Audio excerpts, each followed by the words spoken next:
आइए समझते हैं करणियों का जोड़ तथा करणियों का घटाना। कैसे करणी को जोड़ा तथा कैसे करणी को घटाया जाता है।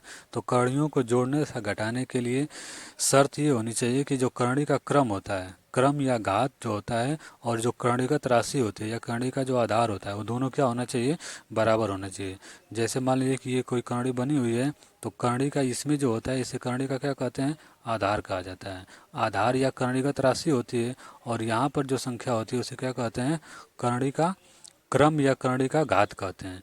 तो ये और ये दोनों क्या होना चाहिए, बराबर होना चाहिए, तभी करणी को आपस में जोड़ा या घटाया जा सकता है। आइए इसको एग्जाम्पल से हम लोग समझते हैं। जैसे एग्जाम्पल नंबर 1 है, जैसे लिखा है करणी में 2 और 3 करणी में 2 लिखा है, और प्लस 7 करणी में 2। इनको क्या करना है, जोड़ना है। तो देखिए दोनों का क्रम क्या है, बराबर है। ये भी दूसरे क्रम की करणी है और ये भी दूसरे क्रम की करणी है। दोनों का क्रम क्या है, बराबर है। और जो करणीगत राशि है, यानी कि करणी का जो आधार है, करणी के अंदर जो संख्या है, वो भी क्या है, यहाँ पर भी 2 है और यहाँ पर भी 2 है, दोनों बराबर है।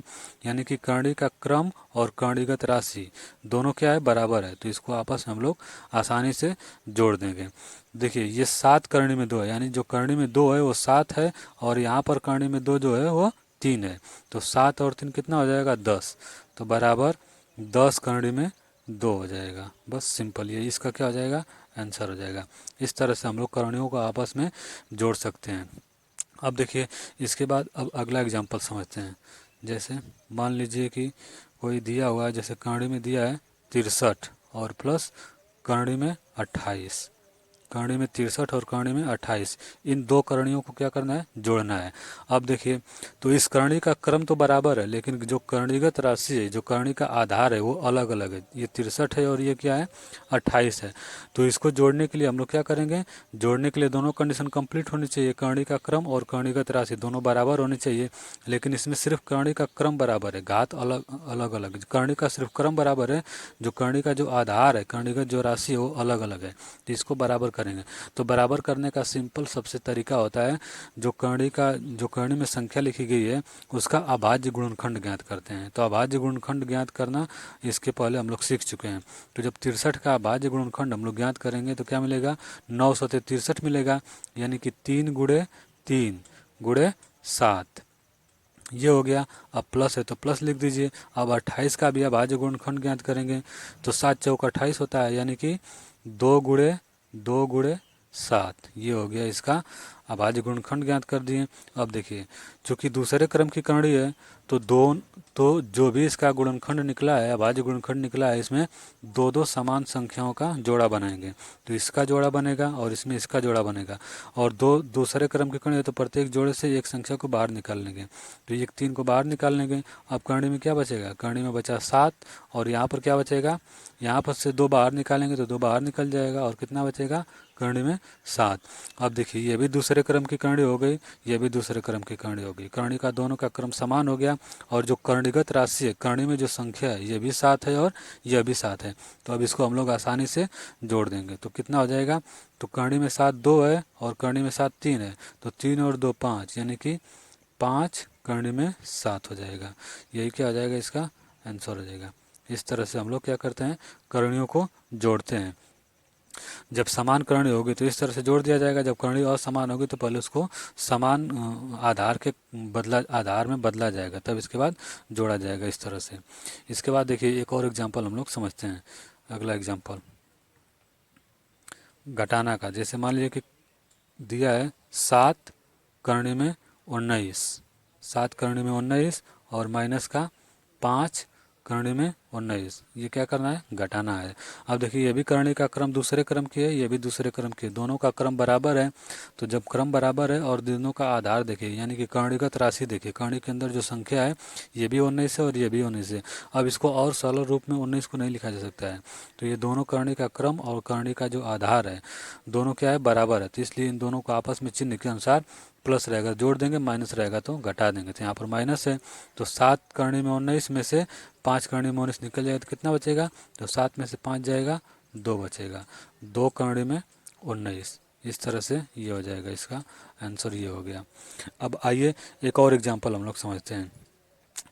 जैसे अगला एग्जाम्पल है, मान लीजिए कि लिखा है करणी में 45, करणी में 45 प्लस करणी में 8, प्लस करणी में 8 और माइनस करणी में 2। अब इसको हमको क्या करना है, हल करना है। तो हम लोग जानते हैं कि समान करणियों को ही आपस में जोड़ा सा घटाया जा सकता है। अब देखिए, तो ये दूसरे क्रम की करणी है, ये भी दूसरे क्रम की करणी है, ये भी सभी दूसरे क्रम की करणी है, लेकिन जो करणीगत राशि है वो अलग अलग है। ये 45 है, ये 8 है, ये 2 है। तो क्या करेंगे, सबको समान बनाएंगे। तो सबको समान बनाने के लिए क्या करेंगे, करणी को सरलतम रूप में लिखेंगे। और करणी को सरलतम रूप में लिखने का तरीका बताया गया है पिछली वीडियो में, कि जो भी संख्या दिया गया इसका अभाज्य गुणनखंड ज्ञात करेंगे। तो अभाज्य गुणनखंड ज्ञात करेंगे तो कितना होगा, तो इसका 45 का कितना हो जाएगा, 9 पछे 45, यानी कि 3 गुणे 3 गुणे 5 हो जाएगा। इसके बाद ये कितना होगा, 8 का जब निकालेंगे तो कितना होगा, 2 दूना के 4 दूना के 8 हो गया, और 2 का 2 ही रहेगा, करणी में 2। अब देखिए, दूसरे क्रम की करणी तो 2 समान संख्याओं का जोड़ा बनाएंगे, इसमें भी 2 समान संख्याओं का जोड़ा बनाएंगे, और प्रत्येक जोड़े से एक संख्या को बाहर निकाल लेंगे। 3 को बाहर निकाल लेंगे तो यहाँ पर क्या बचेगा, करणी में 5, और प्लस है तो प्लस, और यहाँ पर 2 निकाल लेंगे तो क्या बचेगा, करणी में 2 बचेगा, और माइनस करणी में 2। अब देखिए, ये दोनों, ये क्या है, ये करणी में 5 अलग है, और ये दो करणी में 2 और करणी में 2, ये दोनों एक क्रम के दिख रहे हैं, और इनका करणी का जो आधार है ये भी दोनों का बराबर है। तो इन दोनों को ही आपस में जोड़ा या घटाया जाएगा। अब इससे कोई मतलब नहीं रहेगा, ये ज्यों कहते हैं उसी तरह से रहेगा। तो यानी कि 3 करणी में 5, और अब देखिए ये 2 करणी में 5 है, और माइनस का करणी में 2, 2 करणी में 2 है, और एक सिर्फ करणी में 2 है। तो 2 में से एक करणी निकल जाएगा तो कितना बचेगा, प्लस है तो प्लस, करणी में 2 बचेगा। ये हो गया। अब देखिए, ये दूसरे जाति का है, ये दूसरे जाति का है, ये करणी में 5 है और ये करणी में 2 है। ये दोनों आपस में नहीं जुड़ सकते हैं, क्योंकि इसका जो करणीगत राशि है ये 5 है, और 5 को सरलतम रूप में लिख करके नहीं लिख पाएंगे।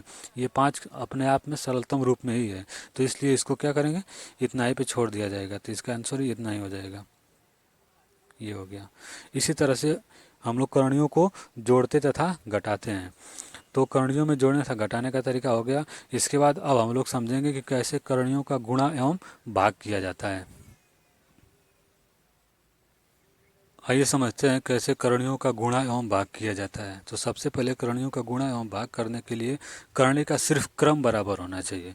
जैसे ये कोई करणी बनी हुई है, तो ये वाला जो होता है क्रम अभी बताया गया है, तो सिर्फ करणी का क्रम बराबर होना चाहिए। इसका आधार कुछ भी हो उससे नहीं मतलब है, सिर्फ क्रम बराबर होना चाहिए। इससे पहले जोड़ तथा घटाना में करणी का क्रम और करणी का आधार दोनों बराबर होना चाहिए था, लेकिन इसमें गुणा और भाग में सिर्फ करणी का क्रम बराबर होना चाहिए, तभी करणियों को आपस में गुणा तथा भाग किया जा सकता है। तो ये इसकी कंडीशन होनी चाहिए। आइए इसको एग्जाम्पल से हम लोग समझते हैं। देखिए, जैसे कोई एग्जाम्पल है, मान लीजिए कि लिखा गया है करणी में 5 गुणे करणी में 7, करणी में 5 गुणे करणी में 7, इनको क्या करना है, गुणा करना है। तो यहाँ पर देखिए, इन दोनों का क्रम क्या है, बराबर है। ये भी दूसरे क्रम की करणी है और ये भी दूसरे क्रम की करणी, दोनों का क्रम बराबर है, तो इन दोनों का आपस में गुणा किया जा सकता है। तो ये बराबर कितना हो जाएगा, करणी में 5 गुणे 7 बराबर 7 पचे 35, करणी में कितना हो जाएगा, 35 हो जाएगा। यही क्या हो जाएगा, इसका आंसर हो जाएगा। इस तरह से करणियों को गुणा किया जाता है। अब इसके बाद एक और एग्जाम्पल हम लोग समझते हैं, भाग का समझते हैं। जैसे मान लीजिए कि दिया है करणी में 35, करणी में 35, और इसमें भाग देना है हमको किससे, करणी में 5 से। तो करणी में 35 और करणी में 5 से भाग देना चाहिए। तो जब भाग देने के लिए भी क्या देखा जाता है, सिर्फ करणी का क्रम, ये भी दूसरे क्रम की है और ये भी दूसरे क्रम की है, तो दोनों का क्रम बराबर है, अतः इनमें आसानी से भाग दिया जा सकता है। अब देखिए, तो करणी में 35 बटा में करणी में कितना है, 5 है। अब बराबर कितना हो जाएगा, इसको हम क्या लिख सकते हैं, करणी में 35 बटा के 5 बराबर 5 से 35 कट जाएगा, तो बराबर क्या मिलेगा, 7 बार में कटेगा, करणी में 7। यही क्या हो जाएगा, इसका आंसर हो जाएगा। अब इसके बाद एक और एग्जाम्पल हम लोग समझते हैं। यदि ये तो हो गया कि करणियों का क्रम अगर बराबर है तो आसानी से गुणा भाग हो गया, लेकिन यदि करणियों का क्रम बराबर न हो, क्रम इसका क्या हो, अलग अलग हो। जैसे अगले एग्जाम्पल में हम लोग समझते हैं। जैसे लिखा गया है 3 करणी में 2 और गुणे 2 करणी में 3 पर घात 4 2 करणी में 3 पर घात 4। अब देखिए इसका गुणा कैसे किया जाएगा। तो अभी हम लोग पढ़े हैं कि गुणा करने के लिए करणियों का क्रम बराबर होना चाहिए, लेकिन यहाँ पर क्या है, ये दूसरे क्रम की करणी है और ये चौथे क्रम की करणी है, दोनों का क्रम अलग अलग है। तो जब करणियों का क्रम अलग अलग है तो करणियों का गुणा करने के लिए क्या करना पड़ेगा, इन दोनों करणियों के क्रम को बराबर करना पड़ेगा। तो करणियों के क्रम को बराबर करने का तरीका हम लोग सीख चुके हैं कि कैसे असमान क्रम की करणी को समान क्रम की करणी में बदला जाता है। आइए थोड़ा सा बता देते हैं। यहाँ पर देखिए, सबसे पहले क्या करते हैं कि जो करणियों का क्रम होता है, करणियों के क्रम का लौसो निकालते हैं। यानी कि ये दूसरे क्रम की करणी है तो 2 तथा 4 का क्या करेंगे, लौसो लेंगे। 2 और 4 का लौसो निकालेंगे तो लौसो कितना मिलेगा, 4 मिलेगा। अब यानी कि ये दूसरे क्रम की करणी है तो इसको चौथे क्रम में बदलना है। तो क्या करते हैं, तो ये हो गया 3 गुणे। अब देखिए 2 है तो 2 में किससे गुणा करें कि 4 हो जाए, लघुत्तम के बराबर लाना होता है। तो 2 में 2 से गुणा करेंगे तो कितना हो जाएगा, यहाँ पर 2 गुणे 2 होगा। तो 2 में 2 से गुणा करेंगे 4 हो जाएगा, और जिससे गुणा करेंगे उतना घात चढ़ा देंगे तो 2 पर घात कितना हो जाएगा, 2 हो जाएगा। अब गुणा है, अब देखिए तो 2 करणी में कितना है, 3 है। यहाँ पर कितना है, चौथे क्रम की करणी है तो ये तो क्रम उसका लघुत्तम के बराबर ही है तो ये उतना ही रहेगा। अब देखिए और 3 रहेगा, 3 करणी में 3 पर घात 4, ये हो गया। अब देखिए अगले स्टेप में क्या होगा, ये हो गया 3 और ये 4 हो जाएगा, 2 दूना के 4 और 2 पर घात 2 का मतलब कि ये भी कितना हो गया, 4 हो गया गुणे। अब इसका मान कितना हो जाएगा, ये गुणे 2 हो गया और करणी में 3 पर घात कितना, 4। अब देखिए ये भी चौथे क्रम की करणी होगी, ये भी चौथे क्रम की करणी होगी, तो दोनों करणियों का क्रम क्या हो गया, समान हो गया। तो अब इसका गुणा आसानी से किया जा सकता है, दोनों करणियों का क्रम बराबर हो गया, अब इसको आसानी से गुणा कर सकते हैं। तो सबसे पहले करणी के गुणांक का गुणा कर दीजिए, तो 3 गुणते 2 कितना हो जाएगा, 6 हो गया। 3 गुणे 2 ये हो गया 6। इसके बाद कितना हो जाएगा, करणी में 4 गुणे 3 और करणी का जो क्रम है 4 है, यानी कि करणी में 4 गुणे 3 पर घात 4 हो गया। अब इसके बाद कितना हो जाएगा, तो 4 × 12 हो जाएगा, यानी कि 6 करणी में 12 पर घात 4। यही क्या आ जाएगा, इसका आंसर हो जाएगा। इस तरह से हम लोग जब करणियों का क्रम असमान रहेगा तो उसको समान क्रम के करणी में बदल करके गुणा तथा भाग करते हैं। आइए एक और एग्जाम्पल से हम लोग भाग को समझते हैं, असमान क्रम के करणी को कैसे भाग दिया जाता है। जैसे मान लीजिए कि 6 इंटू करणी में 12 पर घात 4 को 3 इंटू करणी में 2 से भाग देना है। तो सबसे पहले क्या करेंगे, देखिए इस तरह से इसको लिखेंगे, 6 गुणे करणी में 12 पर घात 4 बटा में 3 गुणे करणी में 2। अब देखिए ये करणी का जो गुणांक है तो गुणांक से गुणांक कट जाएगा, तो 3 × 3 और 3 दूना के 6, ये कट गया। अब इसके बाद बराबर क्या बचा, तो बराबर बचा कि 2 गुणे करणी में 12 पर घात 4 और बटा में करणी में 2 बचा। अब देखिए तो भाग देते समय हम लोगों को क्या बताया गया है कि जो करणी का क्रम होता है वो क्या होना चाहिए, बराबर होना चाहिए। तो ये 4 क्रम की करणी है और ये 2 क्रम की करणी है, तो दोनों का क्रम अलग अलग है। तो सबसे पहले क्या करेंगे, इसके क्रम को बराबर करेंगे, और क्रम को कैसे बराबर किया जाता है ये बता दिया गया है। अब देखिए, अब यहाँ पर क्या लिख करेंगे, अब अगले स्टेप में क्या करेंगे, अब अगला स्टेप में जब क्रम बराबर करेंगे तो क्या मिलेगा, तो 2 और करणी में 12 पर घात 4 और बटा में जब इसका क्रम बराबर करेंगे, करणी में 2 का जब क्रम बराबर करेंगे तो क्या हो जाएगा, तो ये हो जाएगा करणी में 4 हो जाएगा, और करणी में 4 पर घात 4, क्योंकि 4 और 2 का एलसीएम लेकर क्रम को बराबर करते हैं तो इस तरह से क्रम को बराबर कर देंगे। और यहाँ पर लिख देंगे कि क्रम बराबर करने पर, क्रम बराबर करने पर, क्रम बराबर करने पर। इसके बाद क्या होगा अगले स्टेप में, अब बराबर कितना हो जाएगा, 2 इंटू करणी में 3 पर घात 4 हो जाएगा। यही क्या आ जाएगा, इसका आंसर हो जाएगा। अब करणियों के कुछ नियमों को हम लोग समझते हैं, मुख्य मुख्य जो नियम है उनको समझ लेते हैं। जैसे पहला मान लीजिए कि लिखा है इस तरह से, ये यन क्रम की करणी है और इसका जो करणीगत राशि है ए है। इस तरह से अगर लिखा है तो इसको यदि घातांक के रूप में लिखना होगा तो ए के पावर कितना हो जाएगा, 1/n, यानी कि जिस क्रम की करणी होती है 1/, वो अक्रम हो जाता है। यन क्रम की है तो 1/n हो गया, यन की जगह 2 रहेगा तो 1/2 हो जाएगा, यन की जगह 3 रहेगा तो 1/3 हो जाएगा।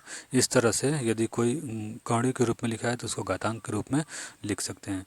अगला नियम हम लोग समझते हैं। जैसे यदि कोई यन क्रम की करणी है और इसका जो करणीगत राशि है ए है और गुणा किया जा रहा है किससे, यन क्रम की करणी से। यन क्रम की करणी है लेकिन करणीगत राशि जो है वो क्या है, बी है, तो इसका मान कितना हो जाएगा, ये दोनों करणी क्या हो जाएगी, दोनों का जो करणीगत राशि है इनका आपस में गुणा हो जाता है, यानी कि यन क्रम की करणी हो जाएगी और गुणे में कितना हो जाएगा, ए इंटू बी हो जाएगा।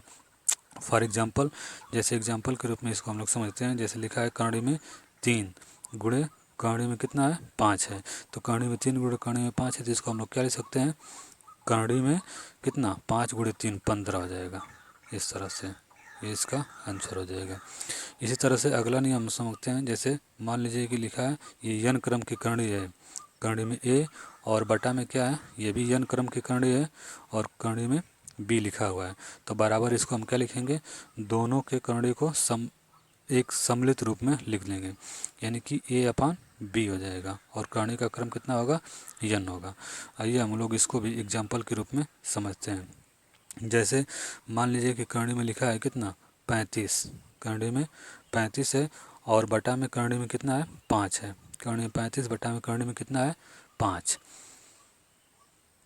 तो करणी में 35 बटा करणी में 5 बराबर कितना हो जाएगा, तो इनको हम लोग एक करणी में लिख लेंगे, करणी में 35 बटा के करणी में 5 हो जाएगा और 5 एकम 5 और 5 सत्ते 35 बराबर कितना हो जाएगा, करणी में 7 हो जाएगा। इस तरह से इसका क्या हो जाएगा, आंसर हो जाएगा। आइए एक और नियम समझते हैं। देखिए मान लीजिए कि ये करणी में डबल करणी है, ये यम क्रम की करणी है और इसके अंदर एक यन क्रम की करणी है, ये यन क्रम की करणी है और जो करणीगत राशि है ए है, तो इसको हम लोग क्या लिखेंगे, देखिए बराबर, देखिएगा जब घातांक के नियम का प्रयोग करेंगे तो नीचे वाली करणी को हटाएंगे, यम क्रम की करणी इसको रहने दीजिए और जब ए पर यन क्रम की जो करणी है, करणी में ए है तो यन क्रम की करणी है, तो इससे पहले नियम में हम लोग पढ़े हैं कि यदि करणी का मान कितना होता है, 1/, जो भी करणी का घात होता है उतना घात हो जाता है, तो इस पर कितना आ जाएगा, ए के पावर कितना आ जाएगा, 1/, यन हो जाएगा। यन क्रम की करणी है तो ए के पावर 1/, यम। इसके बाद अगला स्टेप में क्या हो जाएगा, अगले स्टेप में क्या हो जाएगा, अगला स्टेप में ये हो जाएगा जब दूसरी करणी हटाएंगे। अब तो ये हो गया, अब हम लोग क्या करेंगे, दूसरी करणी हटाएंगे, तो ए के पावर 1/, यन पहले से है। अब जब इस करणी को हटाएंगे तो इसका क्रम यम है, तो इसके पावर कितना हो जाएगा, 1/, यम हो जाएगा। अब हम लोग क्या समझते हैं, घातांक के नियम से जब घात पर घात होता है तो घातों का आपस में गुणा हो जाता है, तो ए के पावर कितना हो जाएगा, 1/, यम इंटू यन हो जाएगा। जब इन दोनों का आपस में गुणा होगा तो 1/, यम इंटू यन हो जाएगा। या हम इसको क्या लिख सकते हैं, इसको इस तरह से भी लिख सकते हैं कि करणी में ए के पावर यम इंटू यन, इस तरह से भी, यानी कि अगर इस तरह से लिखा होगा तो हम लोग डायरेक्ट इसको क्या करते हैं, इस तरह से लिख सकते हैं, और इस तरह से है तो हम लोग इसको इस रूप में भी लिख सकते हैं। एग्जाम में सवाल ऐसे ही पूछेगा, इस तरह से दिया रहेगा और पूछेगा कि इसका कौन सा रूप होगा, कौन सा इसमें सही होगा, तो इस तरह से जो रहेगा वो क्या हो जाएगा, सही हो जाएगा। अब देखिए इसको एग्जाम्पल के रूप में एक और समझते हैं। जैसे मान लीजिए कि एग्जाम्पल के रूप में दिया होगा, क्या दिया होगा, जैसे मान लीजिए कि करणी एक बड़ी से बड़ी करणी है, इसका क्रम क्या है, इसका क्रम मान लीजिए कि 3 है और इसके अंदर एक करणी है, इसका क्रम क्या है, मान लीजिए कि 2 है और जो करणीगत राशि है वो कितना है, 7 है, करणीगत राशि 7 है। तो जब इसको हल करेंगे तो क्या मिलेगा, डायरेक्ट इसको हल कर दीजिए, तो 3 दूना के 6, इन दोनों का आपस में गुणा कर दीजिए तो कितना हो जाएगा, 3 दूना के 6वें क्रम की करणी हो जाएगी और करणी में कितना हो जाएगा, 7, यानी कि करणी में 7 पर घात कितना हो जाएगा, 6 हो जाएगा। यही क्या हो जाएगा, इसका आंसर हो जाएगा। ये सब कुछ करणियों के बेसिक नियम हैं और ये समाप्त हो गया। इसके बाद अगले पार्ट में हम लोग पढ़ेंगे करणियों से संबंधित कुछ एक्सरसाइज को किया जाएगा।